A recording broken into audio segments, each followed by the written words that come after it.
Hindi na maitatago ang lumalaking kawalan ng kumpiyansa at pagkadismaya ng ilang mamamayan ng Kidapawan matapos tuligsain ang tila pagbubulag-bulagan ng pamahalaan sa tunay na kalagayan ng ekonomiya. Sa gitna ng sunod-sunod na pagtaas ng presyo ng langis, bigas at iba pang bilihin, kinwestiyon ng mga residente ang mga pahayag mula sa mga matataas na opisyal na nananatili pa umanong normal at manageable ang sitwasyon sa bansa. Mariing pinabulaanan ng mga mamamayan, partikular na ang mga tsuper at maliliit na negosyante ang naratibo ng gobyerno. Ayon sa kanila, ang bawat araw na pamamasada at pamamalengke ay isa ng pakikipaglaban para sa survival. Hinaing na mga tsuper sa mga opisyal ng bansa ay normal pa, pero sa kanila ay tabla-tabla na ang kita dahil sa mahal na gasolina. Habang ang dating 5 kilong bigas at sapat na ulam na naiuuwi ng mga manggagawa ay kalahati na lamang ngayon dahil sa hindi maawat na inflation. Binatikos ng mga kritiko ang tila kawalan ng urgency at pag-amin ng administrasyon na nasa gitna na ng krisis ang Pilipinas. Sa halip na mabilis sa solusyon, tila pakitang tao lamang umano ang mga ipinapatupad na ayuda na dumadaan pa sa butas ng karayong bago mapakinabangan ng mga naghihikaos na sektor.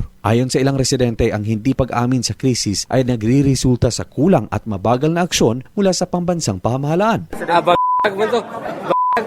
Bangang mo to sirinte. Normal ni kay wana kay dala pa uli. Sa iyahay, wala sa krisis, samuha, buti paita. Pait kayo. Buti paita.